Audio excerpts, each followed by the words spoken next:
Friday Facts நேயர்களுக்கு வணக்கம் and welcome to this show FF Times with me Nadia and நான் உங்கள் Vijay Hari. Yes சரி, இன்னைக்கு May 1st and உழைப்பாளர்கள் தினம். உழைப்பாளர்கள் தினம் and இன்னொரு விஷயம் என்னன்னா நம்ம அஜித் சாரோட பர்த்டே. சோ ஃபர்ஸ்ட் வந்து நம்ம அவருக்கு விஷ் பண்ணிட்டு நம்ம ஸ்டார்ட் பண்ணலாம். Happy birthday Ajith sir. So வந்து உங்களுக்காக அப்டேட்ஸ் நிறைய எடுத்துட்டு வந்திருக்கோம். அதுல ஒன் பை ஒன்னா வந்து சொல்ல போறோம். ஃபர்ஸ்ட் அப்டேட் வந்து ஹரி சொல்வாரு. இப்போ நம்ம அஜித் சாரை பத்தினா என்ன அப்டேட் அப்படினு பாத்தீங்கன்னா அவர் பர்த்டே ஒட்டி நிறைய அப்டேட்ஸ் வரப்போகுது அப்படினு சொல்லியிருந்தோம் இல்லையா. மெயினா வந்து மங்காத்தா வந்து ஓவர்சீஸ்ல ரிலீஸ் ஆயிருக்குது. அது மட்டும் இல்லாம பில்லா தீனா வந்து நம்ம தமிழ்நாட்டுல ரிலீஸ் ஆயிருக்கு. ஃபர்ஸ்ட் டே ஃபர்ஸ்ட் ஷோ பயங்கரமா போயிட்டு இருக்கு அப்படின்னு சொல்லலாம். ஒரு வீடியோல கூட பார்த்தேன். ஆமா, தியேட்டர் ரோஹினி தியேட்டருக்குள்ள வந்து வெடிய தூக்கி போட்டாங்க. பயங்கரமா பண்றாங்க அஜித் ஃபேன்ஸ். அவங்க தான் ஏதாவது சொல்லணும் இந்த மாதிரி நடந்திருக்குது அப்படின்ற மாதிரி. பட் ஃபேன்ஸ் என்ஜாய்மெண்ட் அது நம்ம எதுவுமே பண்ண முடியாது. ஏன்னா அந்த நேரத்துல போனா கலவரம் தான் வர செய்யும். பயங்கரமா தீனா வந்து பயங்கரமா பண்ணிட்டு இருக்காங்க. பில்லாவும் பயங்கரமா ரிலீஸ் ஆகி ஃபேன்ஸ் மத்தியில கொண்டாடப்பட்டு இருக்கு. குட் பேட் அக்லில இருந்துமே அப்டேட் வர போறதா சொல்லிட்டு இருந்தாங்க இல்லையா. நம்ம ஆதிக்க ரவிச்சந்திரன் வந்து விஷ் பண்ணி ஒரு போட்டோ ஒன்று சோஷியல் மீடியால போட்டிருக்காரு. இந்த மாதிரி ஹாப்பி பர்த்டே அஜித் சார், இந்த மாதிரி நான் ஒரு ஃபேன் பாய், எனக்கு வந்து இப்படி ஒரு படம் கொடுத்துருக்கீங்க அப்படின்ற மாதிரி அவர் வந்து ஃபீல் பண்ணி அதில் ரைட் மாதிரி ஒன்று போட்டிருக்காரு பர்த்டே விஷா. அது மட்டும் இல்லாமல் நம்ம விடாமுயற்சியில இருந்தும் அப்டேட் வரும்னு சொல்லியிருக்காங்க. சரி, என்ன மாதிரியான அப்டேட் வரப்போகுது அப்படின்றத வெயிட் பண்ணி பார்ப்போம். ஒரு விஷயத்த வந்து ஹரி சொல்ல மறந்துட்டாரு. என்ன அப்படின்னா நம்ம ஷாலினி அஜித் குமார் வந்து அஜித் குமாருக்கு டுகாட்டி பைக் வந்து சர்ப்ரைஸா கொடுத்துருக்காங்க. ஆமா, ஏன்னா நம்ம அஜித் சாருக்கு தெரியும் பைக் அப்படிதான். ஆமா, டுகாட்டி அது வந்து பயங்கரமான ஒரு பைக்கு. ஸோ அதை வந்து கிஃப்ட் பண்ணியிருக்கிறாங்க. கண்டிப்பாக அடுத்து அதை எடுத்துட்டு எங்கே ரைடு போக போறாரு அப்படின்றது தெரில. ஸோ அடுத்து பார்க்கலாம் குட் பேட் அக்லிலேருந்து ஆர் விடாமுயற்சிலேருந்து என்னென்ன அப்டேட்ஸ் வரப்போகுது அப்படின்றத பொறுத்திருந்து பார்ப்போம். அடுத்த அப்டேட் என்ன அப்படின்னா, நீங்கள் தலை பற்றி சொன்னீங்கன்னா நான் தளபதி பற்றி சொல்வேன். நேற்று வந்து ஒரு விஷயம் பயங்கரமாக வைரல் ஆகிட்டு போயிட்டு இருக்கு.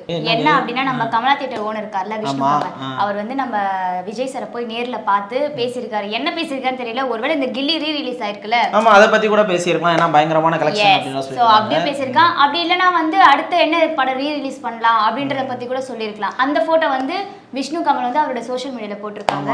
அதுல நீங்க ஒரு விஷயம் நோட் பண்ணீங்களா? என்ன விஷயம்? அந்த போட்டோல பாத்தீங்கன்னா விஜய் சார் வந்து கொஞ்சம் வெயிட் இழைச்சு ரொம்ப ஒரு மாதிரி ஒரு யங் பாயா இருக்கிற மாதிரி வந்து தெரிஞ்சது. என்ன காரணம் அப்படின்றது தெரியல. கோட் படத்துக்காண்டி அடுத்து ஏதாவது யங்கர் வெர்ஷன் பண்ண போறாங்களா விஜய் சாரை வச்சு அப்படின்றது தெரியல. இன்னொரு விஷயம் என்னன்னா, இப்ப அவர் வந்து ஒரு கேரக்டர் நடிக்கிறார் அப்படின்னா அதுக்கேற்ற மாதிரி அவரே வந்து அவரை தயார் பண்ணிக்கிறாரு. ஆமா, ரொம்ப டெடிகேஷனான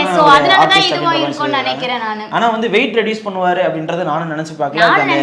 எங்கேஜா வருவாரு அப்படின்றதும் நான் நினைச்சு பார்க்கல. சரி, படத்துல எப்படி அது கன்வே ஆக போகுது, எப்படி அவர் ஸ்கிரீன்ல வர போறாரு அப்படின்றத வெயிட் பண்ணி பார்ப்போம். ஓகே, இப்போ அடுத்த அப்டேட் யாரை பத்தி என்ன அப்படின்னு பாத்தீங்கன்னா, இது ஒரு அப்டேட் கிடையாது. இப்போ ரீசெண்டா வைரல் ஆயிட்டு இருக்க ஒரு நியூஸ் அப்படின்ற மாதிரியே சொல்லலாம். கூலி அந்த டீசர் வந்துருந்துச்சு இல்லையா, டைட்டில் டீசர். அந்த படத்துல வந்து வா வா பக்கம் வா அப்படின்ற ஒரு சாங் வந்து ரீமிக்ஸ் மாதிரி ஒன்று பண்ணியிருந்தார் அனிருத் சார். அதை வந்து நம்ம இளையராஜா சார் வந்து இப்போ காப்பிரைட்ஸ் கிளைம் பண்ணியிருக்கிறாரு. ஆமா, என்ன அப்படின்னா, இதுக்கு முன்னாடி லோகேஷ் கனகராஜ் வந்து நிறைய பாடல்கள் வந்து விக்ரம் படத்துலயா இருக்கட்டும் நிறைய பாடல்கள் வந்து யூஸ் பண்ணிட்டு இருந்தார் இல்லையா. அது வந்து நான் பெருசா கண்டுக்கல. பட் இந்த படத்துலயும் வந்து என்னோட பாடல் யூஸ் பண்ணியிருக்கனால சன் பிக்சர்ஸுக்கு வந்து நோட்டீஸ் விட்டுருக்காரு. என்ன அப்படின்னு பாத்தீங்கன்னா, இந்த மாதிரி அந்த ப்ரோமோல வந்து நீங்க இந்த சாங்கை தூக்கணும் அப்படின்ற மாதிரி கேட்டிருக்காரு. அப்படி இல்லைன்னா லீகலா வந்து நான் வந்து கோர்ட்ல போயிட்டு கேஸ் கொடுக்குற மாதிரி இருக்கும் அப்படின்ற மாதிரியும் அவர் சொல்லியிருக்காரு. ஆமா, ஏன்னா இதுக்கு முன்னாடி லோகேஷ் கனகராஜ் வந்து அந்த பழைய சாங் வந்து எவ்வளோ பயங்கரமாக யூஸ் பண்ணி இப்போ உள்ள யங்ஸ்டர்ஸ்க்கு பிடிக்கிற மாதிரி ஆக்குறாரு. இது வந்து இளையராஜா சார் அவர்களுக்கு வந்து ஒரு பெருமையாக தான் இருக்குமே தவிர அவருக்கு எந்த விதத்துலையும் ஒரு பாதிப்பாக இருக்காது அப்படின்றத நான் நினைக்கிறேன். சரி, நீங்கள் என்ன நினைக்கிறீங்க அப்படின்றத வேணா கமெண்ட் செக்ஷனில் சொல்லுங்கள். ஆனால் நினைச்சே பார்க்கல நோட்டீஸ் போடுவார் அப்படின்னு. ஆமாம், இது எப்படி கண்டினியூ ஆக போதா இல்லைன்னா வந்து அவர் மனசு மாறுவாரா அப்படின்னு, இல்லாட்டி சன் பிக்சர்ஸ் என்ன மாதிரி ஹேண்டில் பண்ண போகிறாங்க அப்படின்றதும் தெரியல. என்ன மாதிரியான நியூஸ் இதை பற்றி வரப்போகுது அப்படின்றத வெயிட் பண்ணிப்போம். ஓகே, அடுத்த அப்டேட் என்ன அப்படின்னு பார்த்தோன்னா, வேட்டையன் படத்துல இருந்து தான் எனக்கு கிடைச்சிருக்கு.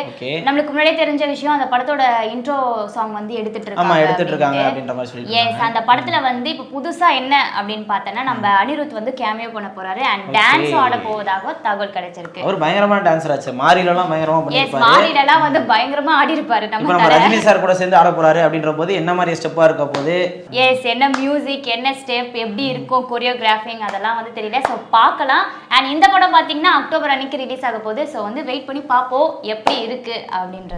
ஓகே, இப்போ அடுத்த அப்டேட் யாரை பத்தி என்ன அப்படின்னு பாத்தீங்கன்னா, நம்ம சிவகார்த்திகேயன் அவரை பத்தின ஒரு அப்டேட் தான். என்ன அப்டேட் என்ன அப்படின்னு கேட்டீங்கன்னா, அமரன் அந்த படத்தை பத்தினதா ஒரு அப்டேட் வந்து எல்லாரும் கேக்குறது அமரன் அப்டேட் தான். எப்ப ரிலீஸ் அப்படின்ற மாதிரி போயிட்டு இருந்துச்சு இல்லையா. இப்போ அந்த படத்தோட ஃபைனல் ஷெட்யூல் வந்து இப்போ சென்னையில போயிட்டு இருக்கதா சொல்லிட்டு இருக்காங்க. மெயினா இது வந்து கிளைமேக்ஸ் சீனா கூட இருக்கலாம் அப்படின்ற மாதிரி போயிட்டு இருக்கு. அது மட்டும் இல்லாம இந்த படம் வந்து ஆகஸ்ட் 15 வந்து ரிலீஸ் பண்றதா ஒரு தகவல் கிடைச்சிருந்துச்சு. ஆனா இப்போ என்ன சொல்றாங்க அப்படின்னா, செப்டம்பர் செப்டம்பர் 27 தான் ரிலீஸ் பண்ண போறோம் அப்படின்ற மாதிரியும் ஒரு தகவல் கிடைச்சு. ஏன் அப்படி ஏன் இவ்வளவு என்னன்னு தெரியல, ஏன்னா பல இஷ்யூ இந்த படத்தை பத்தி பெருசா போயிட்டு இருந்துச்சு இல்லையா, அதனால கூட இருக்கலாம், இல்ல சில விஷயங்கள் வந்து ட்ரிம் பண்றாங்க அப்படின்ற மாதிரி சொல்லிட்டு இருந்தாங்க. அதனால தான் என்னமோ தெரியல, நமக்கு அமரன் படத்துல வந்து அப்டேட்ஸே சரியா. ஆமா, நிறைய வரது இல்ல. அது மட்டும் இல்லாம அவர் அடுத்த SK23 நம்ம ஏஆர் முருகதாஸ் அந்த படத்தை ஷூட்டிங்க்கும் அடிக்கடி போயிட்டு வராரு அப்படின்ற மாதிரி சொன்னாங்க இல்லையா. இப்போ வந்து செப்டம்பர் 27 மாதிரி ஃபைனலைஸ் பண்ணியிருக்காங்க. இதுல என்ன முக்கியமான விஷயம் அப்படின்னு பாத்தீங்கன்னா, செப்டம்பர் 5 வந்து கோட் ரிலீஸ் ஆகுது. ஓ, செப்டம்பர் 5 கோட். ஆமா, செப்டம்பர் 27. இது செப்டம்பர் மாசம் வரனால ஏதாவது ஒரு பாதிப்பு இருக்குமா அப்படின்ற மாதிரி நிறைய பேர் பேசிட்டு இருக்காங்க. சோ ஓகே, வெயிட் பண்ணி பார்ப்போம் அமரன் வந்து எப்போ ரிலீஸ் ஆக போகுது, இது கன்ஃபார்ம் டேட்டா என்னன்றது அப்படின்னு தெரியல.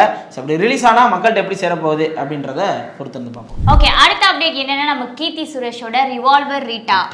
எஸ், அந்த படம் வந்து கிட்டத்தட்ட இல்லங்க, அந்த படம் வந்து முடிஞ்சிருச்சு. ஓகே, ராப் பண்ணிருக்காங்களா? எஸ், ராப் பண்ணிருக்காங்க. என்னன்னா இந்த படத்தோட டைரக்டர் நம்ம சந்துரு இருக்கார்ல, நவீன சரஸ்வதி சபதம் எடுத்தார்ல. அந்த படம் வந்து செம்ம காமெடி தெரியுமா, என் தங்கச்சிக்கு ரொம்ப பிடிச்ச படம். அது லவ், எமோஷனல், காமெடி எல்லாமே. நம்ம டிடிவி கணேஷ் சார் வச்சு ஒரு பயங்கரமான ஒரு காமெடி பண்ணிருப்பாங்க, பயங்கரமா இருக்கும். அது சூப்பரா இருந்துச்சு. சோ சந்துரு சார் இதே படத்தை செம்ம காமெடியா தான் பண்ணிருப்பாருன்னு நான் நினைக்கிறேன். சோ இந்த படத்தை வந்து ஃபைனல் ஷெட்யூல் வந்து முடிச்ச விதமா அவங்க வந்து தேங்க்யூ சொல்லி ஒரு கேக் கட்டிங் வந்து கட் பண்ணி வீடியோ வந்து விட்டுருந்தாங்க. அதுவும் வந்து பயங்கரமா வைரல் ஆயிட்டு இருக்கு. சோ வந்து மெயினா என்ன சொன்னாங்கன்னா, கண்டிப்பா தியேட்டருக்கு வரோம், தெரிக்க விடுறோம் அப்படின்ற மாதிரி வந்து வசனம்லாம் வர பேசிட்டு இருக்காங்க.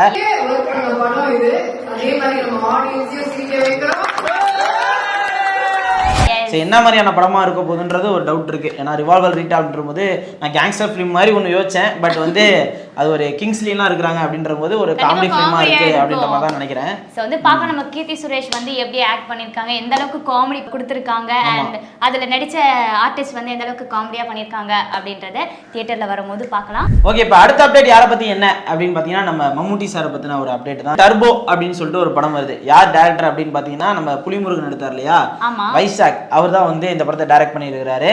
இந்த படத்தோட ரிலீஸ் டேட் வந்து அனௌன்ஸ் பண்ணியிருக்காங்க. எப்போ ரிலீஸ் பண்றாங்களா? வர மே 23, அதாவது மே 22 என் பர்த்டே, 23 வந்து அந்த படம் ரிலீஸ் ஆகுது. சோ இதுதான் கேப்டன் பர்த்டே வந்து ரெஜிஸ்டர் பண்ணிட்டு மே 23 வந்து இந்த டர்போ ரிலீஸ் ஆகுது. அந்த போஸ்டரை பாத்தீங்கன்னா தெரியும், ஒரு வந்து ஒரு ராவான ஃபிலிம், ஒரு கேங்ஸ்டர் ஃபிலிமா கூட இருக்கிறது வாய்ப்பு இருக்கு. ஃபர்ஸ்ட் லுக்கே வந்து ஒரு ஜெயில பேஸ் பண்ண மாதிரி இருந்துச்சு இல்லையா. இப்போ அடுத்த போஸ்டர் வந்து ஒரு ஹாக்கி ஸ்டிக் எடுத்து அடிக்கிற மாதிரி ஒரு போஸ்டர் விட்டுருக்காங்க. ஏன்னா ரீசெண்டா நம்ம மம்முட்டி சார் படங்கள் வந்து இங்க பயங்கரமா ஓடிட்டு இருக்கு. காதல் தி கோரா இருக்கட்டும், அப்புறம் பிரம்மயோகமா இருக்கட்டும். அதுக்கு முன்னாடி இந்த கண்ணூர் ஸ்குவாட் பார்த்தேன், அதுவும் பயங்கரமா இருந்துச்சு, அதுவும் சொல்லிக்கிறேன். மம்முட்டி படங்கள் அடுத்து தொடர்ந்து பயங்கரமா போயிட்டு இருக்கறனால நம்ம டர்போ படமும் எப்படி இருக்க போகுது அப்படின்னு தெரியல. மே 23 வந்து தியேட்டர் ரிலீஸ் ஆகுது. சோ இந்த படம் எப்படி மக்கள்கிட்ட போய் சேர போகுது அப்படின்றத வெயிட் பண்ணி பார்ப்போம். ஓகே, நம்ம ஷோவோட லாஸ்ட் அப்டேட் என்ன அப்படின்னு பார்த்தோம்னா, நம்ம புஷ்பா 2 ஓட ஃபர்ஸ்ட் சிங்கிள் வந்து இன்னைக்கு ரிலீஸ் ஆகுது. ப்ரோமோ கூட வந்துருச்சு, புஷ்பா. அது என்னன்னே தெரியல. நம்ம டிஎஸ்பி பாட்டு போட்டாலே படம் பேரை வச்சே வந்து ஒரு 2 பாட்டு இல்ல ஒரு பாட்டை ஒன்று போட்டுறாரு. அதே மாதிரி இந்த புஷ்பா ஃபர்ஸ்ட் சிங்கிள் வரப்போகுது. நாங்க சொல்றதுக்கு முன்னாடி எனக்கு ரிலீஸ் ஆயிருக்கும். அப்படி ரிலீஸ் ஆகி பார்த்துருந்தீங்கன்னா அது எப்படி இருக்கு, அதை பத்தின ரிவ்யூ வேணுமா அப்படின்றத வேணா கமெண்ட் செக்ஷன் சொல்லுங்க. நாங்க பார்த்துட்டு அதை ரிவ்யூ பண்றோம். அது வரப்போகுது, நீங்க பார்க்கறதுக்குள்ள வந்திருந்தாலுமே அது ஒரு அப்டேட்டா வச்சுக்கோங்க. எஸ், ஏன்னா புஷ்பா 1ல வந்து எல்லா சாங் வந்து செம்ம ஹிட் ஆயிடுச்சு. சோ புஷ்பா 2ல வந்து ஃபர்ஸ்ட் சிங்கிள் சாங் எப்படி இருக்கு அப்படின்றத பார்க்கலாம். ஓகே, இதோட நாங்க வந்து முடிச்சுக்கிறோம். சோ ஹரி, நீங்க முடிச்சிருங்க. ஓகே, உங்களுக்கு இதே மாதிரி நிறைய அப்டேட்ஸ் வந்து பார்க்கணும் அப்படின்னா கண்டிப்பா நம்ம ஃப்ரைடே ஃபேக்ஸ் சேனல் வந்து சப்ஸ்கிரைப் பண்ணிக்கோங்க. அது மட்டும் இல்லாம உங்களுக்கு பிடிச்ச ஆக்டர், அப்புறம் உங்களுக்கு நிறைய பேர் ஹீரோயின்ஸ் பிடிச்சிருக்கும், அவங்கள பத்தி உங்களுக்கு ஏதாவது தெரிஞ்சுக்கணும் அப்படின்னாலுமே வந்து கமெண்ட் செக்ஷன்ல சொல்லுங்க. முக்கியமா உங்களுக்கு பிடிச்ச டேரக்டர்ஸ் இருப்பாங்க இல்லையா, அவங்கள பத்தி உங்களுக்கு ஏதாவது அப்டேட்ஸ் வேணும்னாலுமே நம்ம கமெண்ட் செக்ஷன்ல சொல்லுங்க. எங்களால முடிஞ்ச அளவுக்கு அதை கண்டுபிடிச்சு உங்கள்ட்ட வந்து சேர்க்கிறோம்.